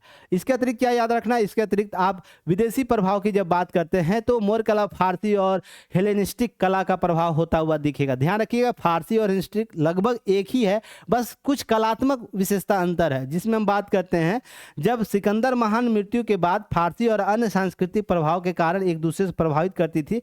फारसी कला एक समृद्ध और पारंपरिक विरासत, जो वास्तुकला, चित्रकला, बुनाई, मिट्टी के बर्तन, सुलेख जैसे माध्यमों से मजबूत रही, वहीं हेलेनिस्टिक कला यूनानी और फारसी मिस्र भारतीय संस्कृतियों का मिश्रण हुआ, जिसमें कला के भावनात्मक, व्यक्तिगत अनुभव और अलंकरण जैसे नए विषयों को जोड़ा। अलंकरण जैसे जो भारतीय प्रभाव से उभर कर सामने है, तो अलंकरण जैसे शब्दों को जोड़ता हुआ, कुछ लोग भारत से प्रभाव होकर गए थे, कुछ लोग वहाँ के यूनानी कॉन्सेप्ट को लेकर आते हैं, फारसी कॉन्सेप्ट को लेकर आते हैं, जिसके माध्यम से क्या होता है कि कला का एक हेलेनिस्टिक कॉन्सेप्ट उभरता हुआ आता है, जो बाद के दिनों में अलंकरण, भावनात्मक, व्यक्तिगत अनुभव को दर्शाता हुआ दिखेगा कलाओं में सारी चीज़ें। अब ध्यान रखिएगा, जैसे स्तंभ निर्माण की शैली में और सिंह और अन्य पशुओं के चित्रण, जैसे फारसी कला यथार्थवाद शैली, ग्रीक जो कॉन्सेप्ट डेवलप किया था वहाँ भी शुरुआती दौर में यथार्थवाद कॉन्सेप्ट था, पर बाद के दिनों में अलंकरण होता हुआ दिखेगा क्योंकि हेलेनिस्टिक कॉन्सेप्ट डेवलप हो रहा था। अब ध्यान रखिएगा, इस बीच में क्या होता है कि पॉलिश और अभिलेख जो होते थे ना मौर्य कला में, बेलनाकार आकृति, पॉलिश, ये सब स्तंभ में। ध्यान रखिएगा, जो आर्चमेडिक साम्राज्य, फारसी का जो आर्चमेडिक साम्राज्य है उसके स्थापत्य शिला का प्रभाव होता हुआ दिखेगा, क्योंकि हमारे राजदूत वहाँ जाया करते थे, वहाँ के लोगों से जुड़ा मिला करते, उनके कुछ यहाँ पर आते थे हमारे देश में। तो आदान प्रदान क्या हुआ, अभी मैंने क्या बोला, व्यक्तिगत अनुभव। यहाँ ध्यान रखिएगा, व्यक्तिगत अनुभव को है ना कलाओं में शामिल किया जाने लगा। तो आपसे प्रश्न जब भी पूछा जाएगा प्रभाव क्या था, व्यक्तिगत अनुभव जरूर लिखिएगा, क्योंकि वहाँ से इसी रूप से उभर कर सामने आया था। फिर बाद के दिनों में मौर्य कला में पॉलिश तकनीक जो आई, फारसी पत्थर नक्काशी से प्रभावित होती दिखी, पर हालांकि ध्यान रखिए भारत का जो मौर्य प्रशासन में जो किया गया था पॉलिश, इससे उत्कृष्ट था, पर प्रभाव था कि हाँ किस रूप से निकल कर आएगा। ध्यान रखिएगा, फारसी में आपको क्या था, इस तरीके से बनाया जाता था, इस पर कुछ आकृति बनाए चौड़ा पट्टी में, पर हमारे यहाँ क्या था, यही था, सॉरी, हम ऐसे बनाते थे, ठीक है ना, और इस पर कुछ आकृति निर्माण करते थे। हमारा नीचे चौड़ा होता था और ऊपर जाके सकरा कुछ हो जाता था, पर वहाँ पर क्या एक समांतर पिलर जाता था। अगर नीचे का जो व्यास है ऊपर का व्यास लगभग वही रहता था बहुत से जगह। साथ ही साथ वहाँ क्या अलंकरण देख रहे हैं, अब भेड़ को अलंकृत किया जाता था उसके, हालांकि यथार्थवाद कॉन्सेप्ट वहाँ भी था, जैसे भेड़ का सींग जैसा होता था वैसा दर्शाया गया था, अलंकरण किया गया था। जब इसका सूक्ष्म अवलोकन करिएगा, इसके आँख का बनावट सब कुछ यथार्थवाद से प्रभावित था। तो मौर्य कला भी कहीं ना कहीं इससे उभरता हुआ दिखता है। क्लियर है, इस तरीके से चीज़ों को समझिएगा। अब जब हम इसके अतिरिक्त बात करेंगे कि फारसी कला और हेलेनिस्टिक कला में, तो कुछ सूक्ष्म अवलोकन देख लीजिएगा। रीजन उसके पीछे है ना, जब आपसे प्रश्न पूछ दे कि हाँ कि मौर्य कला का फारसी प्रभाव अधिक क्या था या हेलेनिस्टिक कला का प्रभाव किस रूप से था, तो अंतर तभी कर पाइए जब ये दोनों पता होगा आपको, या उत्तर लिखते वक्त 2-4 पॉइंट अगर उत्तर लिख रहे हैं तो प्रभाव के तौर पर, तो कुछ पता होगा आपको, जानकारी होगा तो ही तो लिख पाइएगा। इसलिए इस चार्ट को अच्छे से याद रखिएगा। फारसी कला अपने समृद्ध इतिहास और विविध माध्यमों से जाने जाते हैं। वास्तुकला था, भव्य इमारत का निर्माण इसने किया था फारसी में, देखते होंगे भवन निर्माण कॉन्सेप्ट डेवलप किया उसने, जो इमारतों में उसकी शैली देखने को मिलती थी। धातु का, रत्नों और अर्ध कीमती पत्थरों का अलंकृत सोने के गहने, उसको अलंकरण में फारसी कलाओं में देखने को मिलता उस समय का।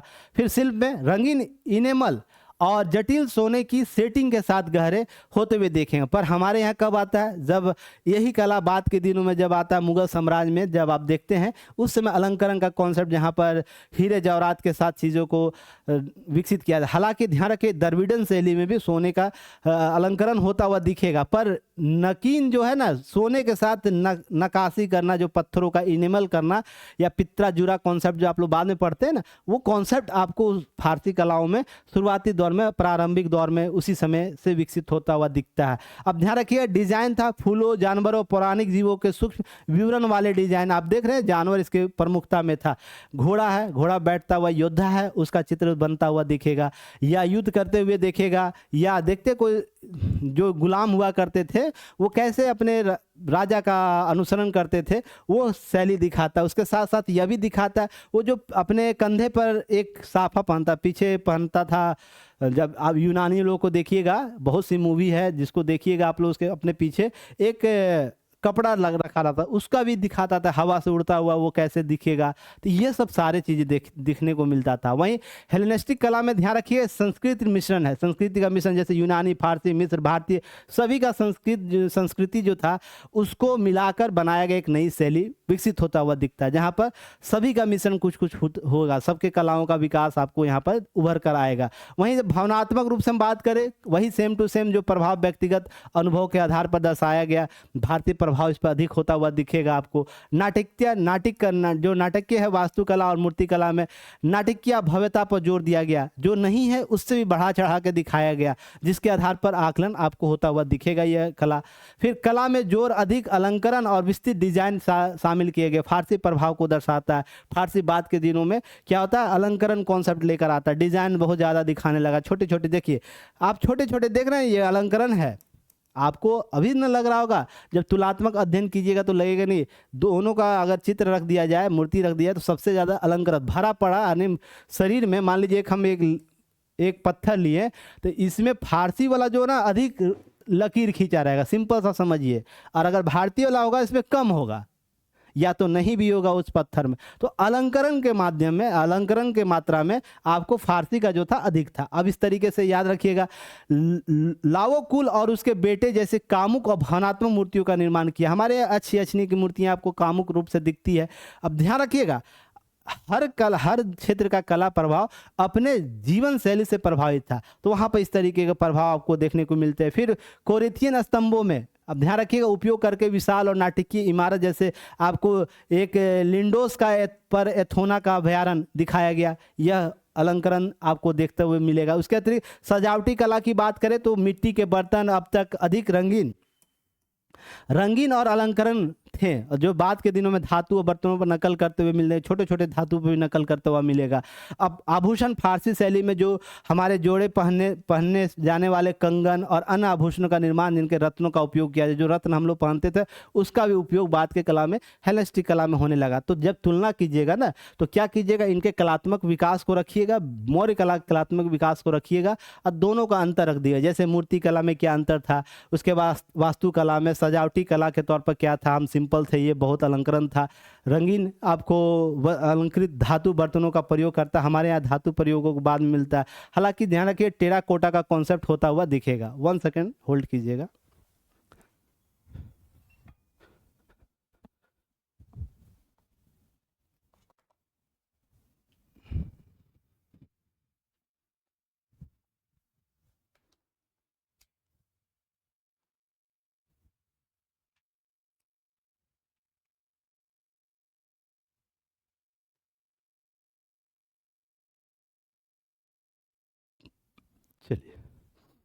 चलिए शुरू करते हैं फिर से।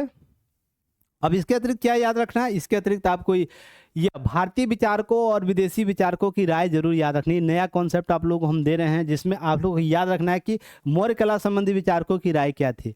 अगर कहीं भी फंस रहे होंगे ना, कहीं भी लिखने में फंस रहे होंगे, इनके विचारकों के ना जो कॉन्सेप्ट उसको याद रखिएगा तो सारी चीज़ें स्पष्ट हो जाएंगी। जैसे मेगास्थनीज ने क्या किया, समकालीन दौर का जो था वो क्या कहता है कि ग्रीक यात्री मेगास्थनीज पाटलिपुत्रा के मौर्य जो महल था उसका वर्णन करते हुए लिखा कि ईरान की जो राजधानी सूस है और जो एक बताना है, जितना ही शानदार उसका राज दरबार था। तो यह इसका मतलब यह बता रहा है कि हमारा जो राज उस प्रशासन था उसमें समृद्ध था, उसका स्थापत्य बेहतर था, उसका अर्थात आय अधिक होगा तभी समृद्धता का कॉन्सेप्ट लाया होगा ना। तो सीधा सा याद रखना है कि स्थापत्य में समृद्ध और उत्कृष्टता का प्रमाण दर्शाता है। तो आप उस समय हमारा मौर्य प्रशासन समृद्ध अवस्था में रहा होगा। तो यह मौर्य मेगास्थनीज बता रहा है। जॉन मार्शल क्या कहते हैं, जब उत्खनन के दौर में जॉन मार्शल आते हैं भारत में, तो ध्यान रख उनके कलाकृति ज्ञान क्या बोलता है। भारतीय पत्थर शिल्प कला प्रथम सुव्यवस्थित और परिपक्व रूप थी, जिन्होंने कहा कि मौर्य काल में पत्थर पर नक्काशी और पॉलिशिंग तकनीक अपने चरम पर पहुंच गई थी। ध्यान रखिएगा क्या बोल रहे हैं मार्शल, कि मार्शल यह बोल रहे हैं कि जो मौर्य कला का था ना, जो पत्थर शिल्प कला, वो क्या था, परिपक्व अवस्था में था। इसका मतलब कि हमारा जो कॉन्सेप्ट पहले था, हमारा साक्ष्य जो पहले मिला है, जो पॉलिश वाला परिपक्व अवस्था वाला मिला है। तो यह भी मार्शल का आपको याद रखना है। इसके अतिरिक्त क्या बोलते हैं, विसेंट स्मिथ बोलते हैं कि मौर्य कला भारतीय मूर्ति कला की प्रथम राष्ट्रीय शैली है। तो यह भी आपसे प्रश्न पूछ सकता है कि भारतीय मूर्ति कला की प्रथम राष्ट्रीय शैली मौर्य कला के रूप में देखते हैं, इसका विस्तार हम बाद के कलाओं को कैसे दिखते हैं। तो स्मिथ का कॉन्सेप्ट ये पूछ रहा है, याद रखिएगा। तो यह ध्यान रखना, उनके अनुसार यह कला भारतीय आत्मा और विदेशी प्रभाव जैसे फारसी और यूनानी प्रभाव इस पर दिखते हैं, दोनों का समग्र सुंदर मिश्रण बताता। वहीं एल.एम. बासन, याद रखना है, बासन का इनका कहना था कि मौर्य कला राजकीय शक्ति और नैतिक आदर्शों, कलात्मक अभिव्यक्ति की, विशेषकर अशोक के स्तंभ, शिलालेख, धर्म, जाति, सभी को धर्म, शांति और करुणा का प्रतीक था। तो आप देखते होंगे मैंने परिचय में ही क्या लिखा था, आप लोग याद कीजिए, इसी को मैंने लिखा था ना। तो यह विचारक का ही कॉन्सेप्ट वहाँ परिचय में लिखा गया था। तो आप जो कॉपी चेक करेगा ना, वो सारी चीज़ें पढ़ रखा है ना, ये सब चीज़ें आप भले नहीं पढ़ेंगे और लोग आपको नहीं पढ़ाता होगा, पर जो कॉपी चेक करता वो तो पढ़ा होगा। अगर ये सब चीज़ें वहाँ लिख देंगे आपको भूमिका में, आपको शुरुआती 3 से 4 लाइन में, तो वो स्पष्ट हो जाएगा इसका कॉन्सेप्ट कहाँ से निकल कर आया है। क्योंकि ये सब शब्द है ना, आप समान तौर पर कहीं यूज़ नहीं किए होंगे। देखिए मैंने कहीं भी यूज़ किया उस प्रकार के शब्दों का नहीं, यह शब्द केवल भूमिका में मैंने किया, क्योंकि इस प्रकार के विचारकों के द्वारा वो शब्द लिखे गए, बताए गए हैं किस प्रकार का भावनात्मक कॉन्सेप्ट था, किस प्रकार का करुणा शैली था, किस प्रकार का नक्काशी और पॉलिश का तकनीक का चरम कॉन्सेप्ट था। तो ध्यान यह रखना आप लोगों में, यही भूमिका में बात कर रहा था।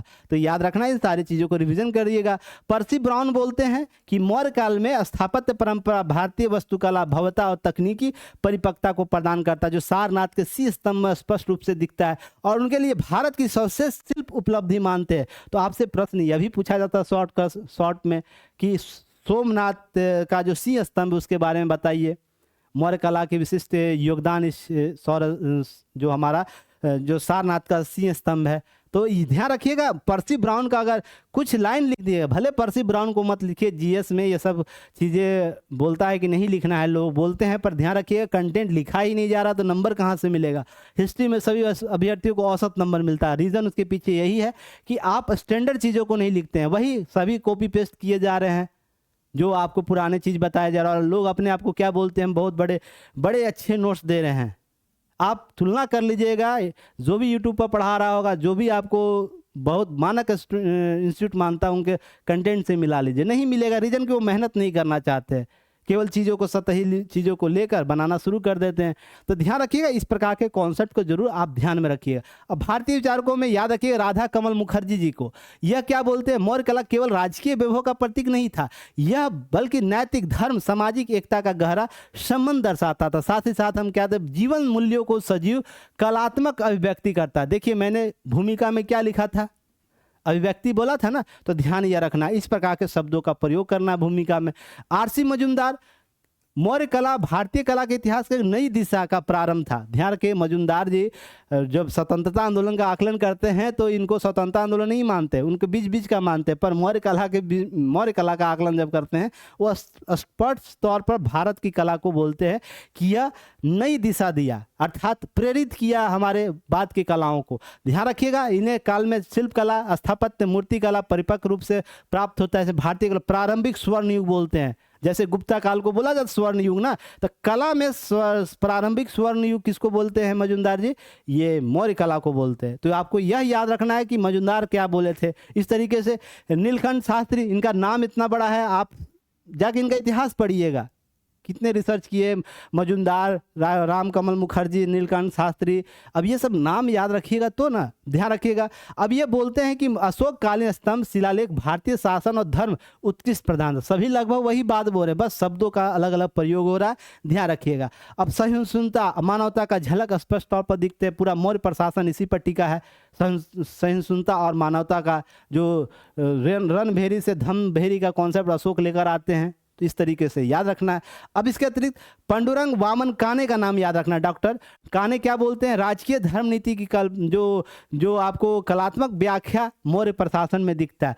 जो धर्म नीति अशोक के द्वारा विकसित किया गया था, राजकीय प्रशासन राजकीय नीति में भी दिखने लगा, अर्थात सीधा सा अर्थ है कि हमारा प्रशासन धर्म से प्रभावित होना शुरू हो गया, यह भी स्पष्ट होता है यहाँ से। अब ध्यान रखें, सकारात्मक धर्म का कॉन्सेप्ट उस समय था, नैतिक दायित्व का कॉन्सेप्ट था, नैतिक व्यवहार, लोक कल्याण का कॉन्सेप्ट था, इस चीज को ध्यान रखिएगा। हालांकि बाद के दिनों में आके ना पाखंड सभी में जुटने लगा, वो किसी भी धर्म का, किसी भी प्रांत का प्रशासन रहा हो, ध्यान रखिएगा। अवसर के साथ राजनीतियाँ बदलती, अवसर के साथ लोगों की भावनाएं बदल जाती है। क्लियर है। अब अशोक स्तंभ केवल स्थापत्य नहीं था, बल्कि राज्य और धर्म के नैतिक आदेशों का प्रतीक बता दिए। तो आपसे प्रश्न पूछेगा तो इस तरीके उत्तर लिखिएगा। अब इसके अतिरिक्त डॉक्टर N.K. सिन्हा, मौर्य काल में, शासन काल में अद्भुत समन्वय था, जिसमें कला जीवन, जो जन जीवन का यह अंग बन गई, जो हम आम जीवन में थे वही कला में दिखने लगा। तो इस तरीके कलात्मक विकास, लोग क्या करने लगे, अपने जीवन को और उन्नत करना शुरू कर दिए, नैतिक दायित्व तो अपने में समाहित करने, क्योंकि सीधा सा प्रत्यक्ष हमारे कलाओं में जहाँ जाते होंगे आसपास देखते होंगे कि हमारा जो जीवन से जुड़ा हुआ चीज़ है वो तो पत्थर में दिख रहा है। तो क्या हो, अपने जीवन को उन्नत करना प्रयास करने लगे। ये ध्यान रखिएगा। राजकीय संरक्षण और विकसित लोक कला सर्वोच्च उदाहरण इनके द्वारा बताया गया कि राजकीय संरक्षण और विकसित जो हमारी कला था, उसका लोक कला, उसका सर्वोच्च उदाहरण मौर्य कला प्रस्तुत करता है। यह बहुत हद तक सही भी है। या तो आपसे एक प्रश्न पूछ देगा, किस हद तक यह कथन सही है कि मौर्य कला का जो कलात्मक विकास है वो राजकीय संरक्षण में विकसित लोक कला का सर्वोच्च उदाहरण प्रस्तुत करता है। अब यही लाइन से आपको एक प्रश्न बना देगा। अगर प्रश्न बीपीएससी में लोग कुछ बेहतर करने का प्रयास करें, मैं मानता हूँ इस प्रकार के प्रश्न पूछे जाने चाहिए। रीज़न है कि केवल रट के ही एग्जाम दीजिएगा, अधिकारी बनना है तो कुछ अपने माइंड को अपने विस्तार दीजिए, अपने सोचने की क्षमता को विस्तार दीजिए। जैसे कि बीपीएससी के कुछ लोग बोले ना कि हम कुछ भी पूछेंगे, अपनी क्षमता का विस्तार कीजिए। बिल्कुल इसमें होना चाहिए, इस प्रकार के कॉन्सेप्ट से प्रश्न पूछे जाने चाहिए, क्योंकि वही पढ़ेगा ना जो जिसमें जिज्ञासा होगी कुछ सीखने का, कुछ समझने का। 20 मिनट का वीडियो में पूरा सोच रहे मौर्य प्रशासन को ख़त्म कर दे।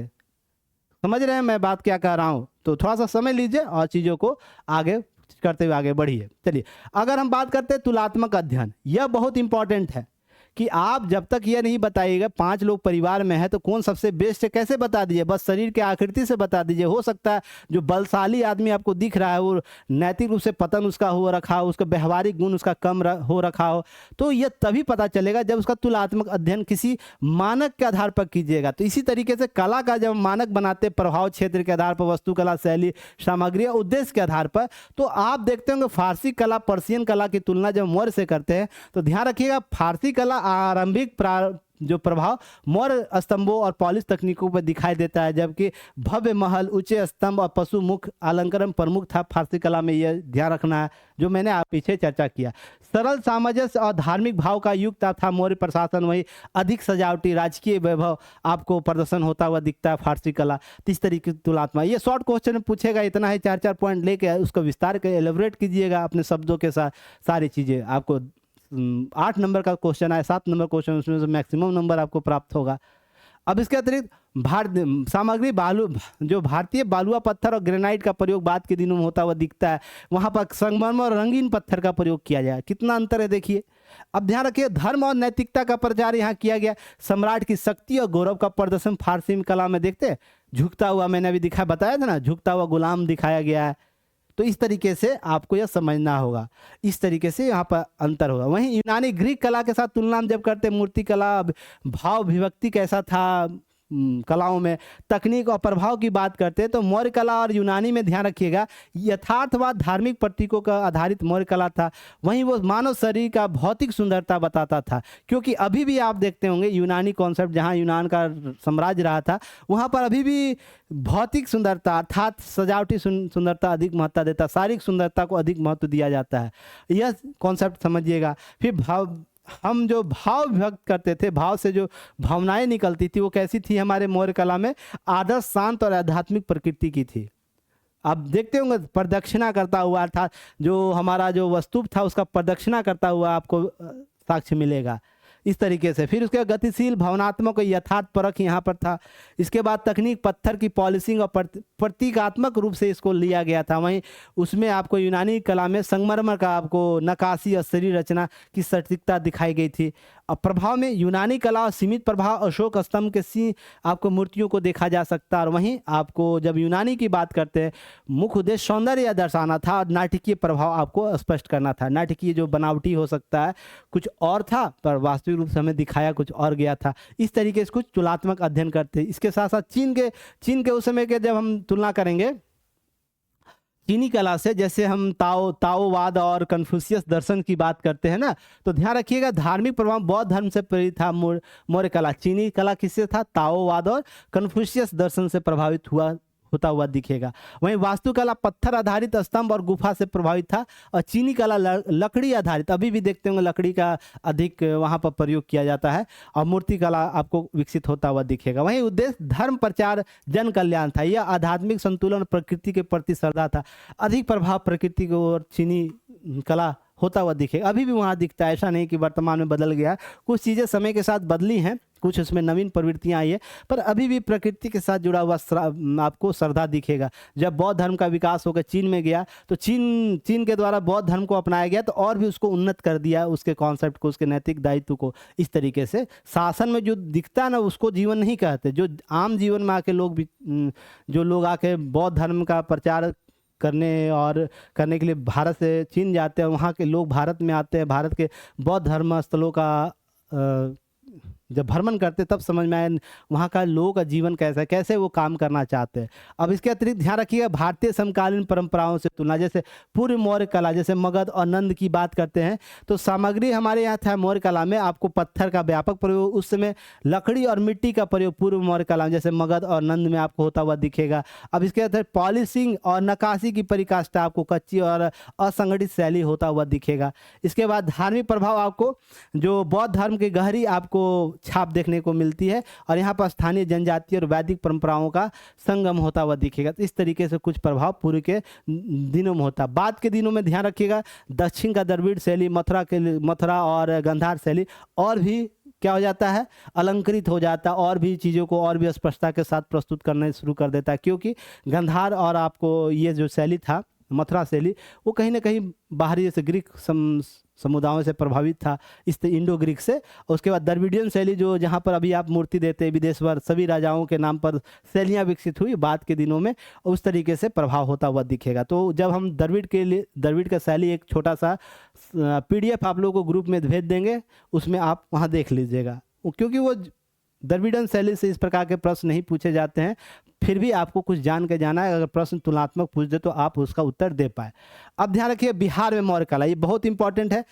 हालांकि वहाँ से भी प्रश्न, वहाँ के टॉपिक से भी निकाला जा सकता था छोटा सा, तो प्रयास आपका मेहनत बढ़ जाता। तो इसलिए हमने क्या किया कि एक ही जगह सारे आपको साक्ष्य दे दिए जो मौर्य कला का था बिहार में। तो ध्यान क्या रखना है, मौर्य कला में मौर्य कला का साक्ष्य हम देखते हैं तो कुम्हरार पाटलिपुत्रा मिले पुरातात्विक उत्खनन से, बराबर की पहाड़ियों में गुफाएं, लोमेश ऋषि का जो गुफा था वहाँ से, फिर राजभर में मिले अशोक के स्तंभ स्मारक के मौजूद। इसके अलावा दीदारगंज यक्षी जैसी चमकदार मूर्तियाँ, पटना के कुम्हरार में प्राप्त टेराकोटा मूर्ति, ये सब उन्नत साक्ष्य हमें मिलता है बिहार से। वहीं स्थापत्य कला की बात करें तो ध्यान रखिएगा गुहा निर्माण जो हमारा था, बराबर की पहाड़ियों में अशोक उनके पौत्र दशरथ के द्वारा आजीवक संप्रदाय को जो दिया गया, बनाया गया जो पॉलिशदारी आपको जो गुफा था, वो आपको यहाँ होता हुआ दिखेगा। इस तरीके से ध्यान रखना, गुफा का आंतरिक दीवार मौर्य पॉलिश के तहत बनाई गई, स्तंभ अशोक के स्तंभ चुनार बलुआ पत्थर से बनाए गए। अब मौर्यकालीन स्थापत्य कला की जो विशेषता रही थी, ध्यान रखिएगा पॉलिश और शीर्ष हुआ करता था उस स्तंभ में, उसमें जानवरों को बैठाया जैसे शेर, हाथी, आपको याद रखना। क्लियर है? मूर्तियों को लेकर जाने जाते थे। कुम्हरार में पटना स्थित कुम्हरार का पुरातात्विक स्थल, जहाँ 80 स्तंभों वाला एक विशाल सभा कक्ष मिला। ध्यान रखिएगा वो सभा का जब खोजा गया था इस तरीके से दिखा गया था, एक पैरेलल दूरी पर ध्यान रखिएगा, समानांतर दूरी पर आपको क्या बनाया गया था, स्तंभ बनाया गया था, उसी पर महल थाना टिका हुआ, इसके साक्ष्य मिले। कुम्हरार में जाइएगा, हालांकि अब वहाँ पर लवर पॉइंट बन गया, अलग मैटर है, फिर भी ध्यान रखिएगा। साम्राज्य के भव वास्तुकला का प्रमाण पत्र, इसी का प्रशंसा आपको मेगास्थनीज करता हुआ दिखता है अपने लेखों में। क्लियर है? इस तरीके से कुछ चीज़ों को ध्यान रखना। इसके अतिरिक्त और भी साक्ष्य मिले जिसको आपको ध्यान में रखना। किस तरीके के साक्ष्य मिले, तो दीदारगंज यक्षिणी की मूर्ति, आप पटना म्यूजियम जो न्यू म्यूजियम बना हुआ वहाँ जाके एक बार भ्रमण जरूर कीजिएगा, कला बिहार के कला को देखना है, महसूस करना है। यक्षिणी को जब देखिएगा लगेगा कि नहीं यार ये मूर्ति नहीं है, यह ना सामने एक अप्सरा है जो बैठी हुई है और हमसे बात करना चाहती है। इतना उसमें भावभनी उसमें भावता डाला गया है कलाकारों के द्वारा। लगेगा नहीं उसकी आंख ऐसी है कि वो हमसे कुछ बोलना चाहती है, उसके हाथ ऐसे है कि वो हमको हमसे कुछ बोलना चाह रही है, इस तरीके से ध्यान रखिएगा। वहाँ पर जाके मूर्ति देखिएगा, बौद्ध कला से संबंधित बहुत से साक्ष्य वहाँ रखे हुए हैं, जाके वो जरूर विजिट कीजिएगा, देखिएगा। अब ध्यान रखिए, दीदारगंज यक्षी की बात करते हैं ना, तो यह यक्षी विशाल पॉलिश की हुई बलुआ पत्थर की मूर्ति है, जो मूर्ति कला, जो मौर्य मूर्ति कला का सटीक और सुंदरता का दर्शाती है। टेराकोटा मूर्ति प्राप्त हुआ पटना के कुम्हार जैसे स्थानों से मिली टेराकोटा की मूर्ति, अर्थात जो मिट्टी को क्या आग के भट्टी में बनाया जाता था थाप के, उसकी बात हो रही है। अब ध्यान रखिएगा, हंसते हुए लड़के की मूर्ति, लड़की की मूर्ति मौर्य कला में लोक कलात्मक झुकाव को दर्शाता है। जो आम जीवन में जो जैसा व्यवहार करता था वैसे टेराकोटा की मूर्तियां बनाई गई थी, जो विभिन्न जगहों प्राप्त हुई, जैसे कुम्हार में आपको प्राप्त हुआ। ध्यान रखिएगा, लोकप्रिय टेराकोटा मूर्तियां मौर्य काल में देवताओं और खिलौनों, आभूषणों और जानवरों के आकृति वाले टेराकोटा भी मिले, जो उसके मिट्टी में अलंकरण किया जाता था। इस तरीके के भी टेराकोटा मिला, जो स्थानीय कला का जो कारीगर थे उसके कलात्मक विकास को दर्शाता, उनके कलात्मक ज्ञान को दर्शाता है। इस तरीके से चीज़ें आपको बिहार में साक्ष्य के तौर पर मौर्य कला का मिला। अगर हम इस संदर्भ में अगर और भी बात कर लेना, तो ध्यान क्या रखना है कि जब हम बिहार में इसकी बात करते हैं, शुरुआत यहीं से होती है, तो इसके साक्ष्य भी सबसे ज़्यादा यहीं मिलेंगे। पर बाद के दिनों में मौर्यकालीन विस्तार जब होता है बाद के क्षेत्रों में, उस जब अशोक क्या करते हैं, विभिन्न जगहों अपने राजकीय आदेश लिखना शुरू करते हैं, उसका विस्तार उस रूप से होता हुआ दिखेगा।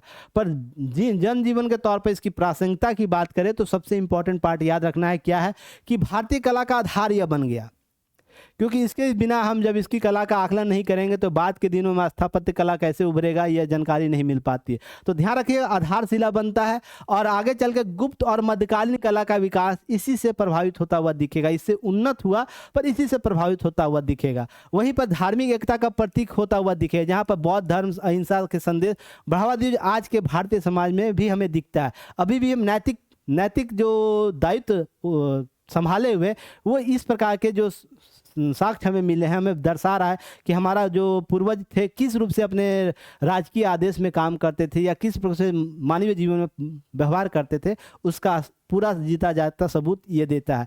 पर्यटन और विरासत में ध्यान रखिएगा, सांची स्तूप, अशोक स्तंभ, सारनाथ का जो सिंह स्तंभ है प्रतीक जैसे जो अवशेष जो भारत है उसमें सांस्कृतिक धरोहर यूनेस्को के विश्व धरोहर सूची में शामिल किया गया। तो इस तरीके से पर्यटन का विस्तार होता है और अभी भी लोग क्या है, विदेशी पर्यटक देश में आते हैं, भारतीय पर्यटक उन क्षेत्रों का क्या करते हैं, भ्रमण करते हैं, जिसके माध्यम से हमें आय भी प्राप्त होती है। राष्ट्रीय प्रतीक के तौर पर सारनाथ सिंह के स्तंभ को भारतीय राष्ट्रीय प्रतीक जो मौर्य कला के उत्कृष्टता को दर्शाता है उसको अपनाया गया, जो हमारे राष्ट्रीय स्तंभ के तौर पर हाल ही में जम्मू कश्मीर में इसको लेकर विवाद भी हुआ है, जिसको ध्यान रखना है। आलोचनात्मक परीक्षण में सब लिख सकते हैं आप। अब शिक्षा का प्रेरणा ध्यान रखिएगा, मौर्य कला जो अध्ययन छात्र इतिहासकार कला प्रेमियों की प्रेरणादायक है। इस कला में भारतीय संस्कृति और इतिहास और संस्कृति गहरा अनुभव हम दे पाते हैं, सिखा पाते हैं, अपनी हमारी विरासत क्या रही है, लोगों को कैसे उससे और भी हम प्रेरित कर सकते हैं। अगर मौर्य कला के प्रमुख उदाहरण हम देख ले, अशोक स्तंभ, सारनाथ की सिंह राजधानी, रामपुरवा बेल राजधानी, ध्यान रखिएगा लोरिया लंद राजसी जो राजधानी में प्राप्त हुई है। और ध्यान रखिए बोध गया 4 स्तंभों की टिकी, बोध मंडल या वेदी, गया के पास बराबर की गुफाएं, ये सब याद रखिएगा, आपको बिहार में मिले हैं। तो इस तरीके से एग्जाम्पल लिख सकते हैं। फिर आपको गया के पास जो बराबर की गुफाएं हैं, चट्टान काट कर बनाए गए चैत्य हॉल। उसके बाद धौली में एक जीवित चट्टान के गोल आकार में उकेरी गई हाथी की आकृति, ये सब क्या है, साक्ष्य वर्तमान प्रासंगिकता को भी दर्शाते हैं, जो अभी तक जीवंत है, अभी तक हमें अपना इतिहास बता रहा है, अभी तक हमारा पुरातन जो कलाकृति समृद्धता थी उसको दर्शाता है। तो इस तरीके से कुछ चीज़ों को याद रखना प्रासंगिकता के तौर पर। अब इसके अतिरिक्त एक चीज़ याद रखना है, क्या याद रखना है कि जब निष्कर्ष लिखिए ना, मैं भूमिका निष्कर्ष इसलिए लिख दिया हूँ ना ताकि आप ये समझ पाएँ कि इस भूमिका निष्कर्ष को हमको भूमिका कैसे स्टार्ट करना, किन शब्दों का, मानक शब्दों का हम यूज़ कर सकते हैं, और साथ ही साथ हम जब इसका निष्कर्ष करें तो किस तरीके से संतुलन बना के रखें। तो ध्यान रखिएगा, मौर्य कला भारतीय इतिहास, कला और संस्कृति का स्वर्णिम युग का प्रतीक है। इसकी भव्यता, धार्मिकता और यथार्थवाद ने भारतीय कला की नई ऊंचाइयां दी। ध्यान रखिए, नई ऊंचाइयां तक ऊंचाइयां दी, इसको लिख सकते हैं। अब इसके अतिरिक्त कला आज भी भारतीय संस्कृति का अमूल धरोहर है और इसके द्वारा प्रचारित अहिंसा, शांति, धार्मिक संहिता के मूल आज भी प्रासंगिक है। तो आप देखे होंगे ना, अभी पूरा साक्ष्य मिल रहा है, सारी चीज़ें, तो हम इसी से प्रेरित होते हैं। अब ध्यान रखिएगा, मौर्य कला न केवल भारतीय अतीत का गौरव है बल्कि वर्तमान और भविष्य के बीच एक प्रेरणा का स्रोत भी बोल सकते हैं, या कड़ी भी हम बोल सकते हैं। इस तरीके से आप निष्कर्ष लिखिए ताकि आप सभी चीज़ों को समाहित कर दें एक संतुलन के साथ। तो जरूर इस प्रकार के निष्कर्षों का निर्माण कीजिएगा। हालांकि वीडियो कितना देर बन गया है, 1 घंटा 8 मिनट, तो बहुत बड़ा नहीं है। तो ध्यान रखिए, पूरा मौर्य प्रशासन आपका समाप्त हो गया। प्रश्न कैसे पूछे गए, आलोचना के तौर पर ध्यान क्या रखना है ना, आलोचना जहाँ जहाँ मैंने बोला उसको थोड़ा सा अलग कर लेना। हालांकि आलोचना में ध्यान रखिएगा, कलात्मक रूप से आलोचना आप क्या कीजिएगा कि जो मूर्तियाँ थी किसी खास क्षेत्र में मिली, राजा का आदेश ही मूर्तियों के तौर पर अधिक देखने को मिला, इस प्रकार का आप लिख सकते हैं। भवता और जगह विस्तार इसका होता हुआ नहीं दिखेगा, जैसे एक जगह आपको राजकीय भवन मिले और भी जगह ऐसे नहीं मिले, तो ये सब क्या है कि समग्र रूप से इसका विस्तार नहीं हो पाया था। इस तरीके से आप इसका आकलन कर सकते हैं। तुलनात्मक अध्ययन में इसका आकलन निकाल सकते हैं, जैसे वो अलंकरण था उसका यूनानी का, फारस का, उस तरीके से तुलनात्मक अध्ययन करके आलोचना आप कर सकते हैं। अब इसके अतिरिक्त क्या करना है, इसके अतिरिक्त आप एक चीज़ याद रखना है, जो ये सीरीज चल रहा है उसको आप ज्वाइन जरूर कीजिएगा। इसके PDF आप लोगों को व्हाट्सएप ग्रुप बनाया जाएगा, उसमें शेयर किया जाएगा। वीडियो यूट्यूब पर बिल्कुल फ्री होगा, यह सीरीज प्रयास किया गया है। ये कुछ चीज़ें जो अलग दे रहे हैं वो सब बच्चों तक पहुंचनी चाहिए, बस केवल PDF के लिए जो सिस्टम चलाया जा रहा है उसके लिए ज़रूरी है, और जो मेंटरशिप इसके तहत हम लोग देंगे उसके लिए यह ज़रूरी है। तो ध्यान रखिए, हम लोग 3D मॉडल पर काम कर रहे हैं, जिस पर मैंने वीडियो भी बनाया, आप लोग जरूर देख लीजिएगा, प्लेलिस्ट में वीडियो होगा। 3D मॉडल, KU मॉडल, और आपको एक मॉडल है FOI मॉडल, जहाँ पर हम 3 मॉडल के आधार पर सारी चीज़ें उपलब्ध करा रहे हैं। और इसमें हम लोग 100 टॉपिक और 50+ PYQ आप लोगों को कराएंगे, और सारे वीडियो लेक्चर आपको यूट्यूब पर फ्री रहेंगे। इसमें हम लोग प्रयास कर रहे हैं, सब तैयारी नहीं, महारत पाए, कंप्लीट टॉपिक एनालिसिस CTA के साथ। आपको ऐसा चीज़ मैं दे के जाऊँगा, हमारी टीम ऐसी देगी जो 75 डे में इंपॉर्टेंट 100 टॉपिक पर आपका कमांड हो जाएगा। किसी प्रकार का प्रश्न पूछ ले BPSC और आप उसको बोलो आओ मेरे दलान पर, तुम किस प्रकार के प्रश्न पूछ लोगे, हम उत्तर देने को तैयार है। इस तरीके की क्षमता आपके अंदर जरूर डेवलप करा देंगे। लगातार हम लोग 100 टॉपिक बात करेंगे जब 75 दिनों तक, तो ये चीज़ें आसानी से हो जाएगी। तो चलिए, उम्मीद करता हूँ आप लोगों को बेहतर कुछ मिला होगा। कमेंट सेक्शन में ज़रूर बताइएगा कि आपको कुछ नया मिला, देखने को, पढ़ने को, कुछ अलग फील किए, तो जरूर आप कमेंट कर सकते हैं सपोर्ट मैसेज के तौर पर। और ध्यान रखना, इससे जुड़ने के लिए आप दिए गए नंबर से कांटेक्ट कर सकते हैं। और बोध युक्ति जो www है bodhyukticlasses.in, यहाँ पर विजिट करके आप हमें क्या कर सकते हैं, एक्सप्लोर कर सकते हैं। और अगर कोई समस्या पर्सनल है, सार्वजनिक नहीं करना चाहते हैं, या मेल आप इस पर कर सकते हैं bodhyukticlasses@gmail.com, जहाँ पर बहुत से बच्चों का ये रहता है ना कि सार्वजनिक ना, ये मेल मेरे पास ही रहता है। अगर कोई समस्या होगी डायरेक्ट मेल कीजिएगा, मैं उसका रिप्लाई कर दूंगा समय के साथ। हाँ, पर वैलिड प्रॉब्लम होना चाहिए, ऐसा नहीं कि सर सुबह कब उठे और शाम को कब सोए सर, ठीक है ना। तो इस प्रकार की चीज़ें से बचिएगा। अगर लगेगा कि नहीं ये प्रश्न मेरे जीवन में बहुत परेशान कर रहा है तैयारी करने के लिए, तो वो प्रश्न आप ज़रूर यहाँ पर कीजिएगा, उसका बहुत अच्छा आपको सॉल्यूशन ज़रूर दूंगा। तो ध्यान रखिए, चलिए मिलते हैं फिर एक नए वीडियो के साथ। कल जो शेड्यूल बना हुआ है तो उस पर हम लोग चर्चा करेंगे, और इसका PDF आप लोगों को जो है ना कमेंट सेक्शन में उपलब्ध करा देंगे, और जो ग्रुप बनेगा वहाँ उपलब्ध हो जाएगा। और इसका A4 साइज PDF भी आप लोग को दिया जाएगा, ताकि आप लोग प्रिंट करा के उसका उत्तर अपने पास रख सके, उस पर अभ्यास कर सके और कुछ चीज़ें सीख पाए। तो चलिए फिर कल मिलते हैं, तब तक के लिए धन्यवाद। और दिवाली अच्छे से मनाइएगा, पटाखे अच्छे से फोड़िएगा, हाथों से बचा के फोड़िएगा, और ध्यान रखिएगा बच्चों को थोड़ा सा पटाखों से दूर रखना है। और यह भी ध्यान रखना है, बड़े बुजुर्ग जो रहेंगे उनको थोड़ा सा इस दौरान ध्यान में रखिए। बाकी जो आप करना है करिए, क्योंकि यह सालों का उत्सव होता है, उसमें अपनी सारी इच्छाओं की पूर्ति कीजिए और बच्चा बनिए सबसे पहले, ठीक है ना। तो चलिए फिर कल मिलते हैं, तब तक के लिए धन्यवाद, जय हिंद।